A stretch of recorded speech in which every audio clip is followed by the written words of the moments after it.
За тэгвэл Skytel Group Playtime хөгжмийн наадмын талбайд өндөр хурдны интернет, олон нийтийн Wi-Fi зэрэг үйлчилгээ үзүүлнэ.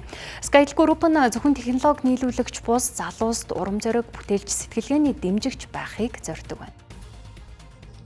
Skytel Group Playtime хөгжмийн наадамд 11 дахь жилдээ хамтарч байгаа нь залуус руу чиглэсэн соёлын дэмжлэг гэж хэлж болно. Манай 5G сүлжээ болвол 5G сүлжээг бид манай Skytel Group-ын сая 5 сард нээлттэй хийсэн байгаа.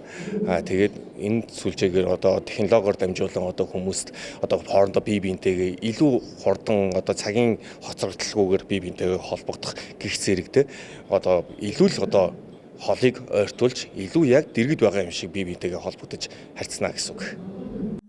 Интернет харилцаа холбооны шийдлийг 11 дахь жилдээ хариуцж буй Skytel Group хэрэглэгчдийн талархлыг хүлээхээс гадна хамгийн гол нь залуусыг дуртай хөгжмөө бусадтай хуваалцах, лайв хийх, найзуудтайгаа тасралтгүй холбогдохыг санал болгож байна. Өөрөөр хэлбэл дижитал ертөнцид ч мөн адил Playtime-ийн уур амьсгалыг мэдрэх боломжийг олгож байна.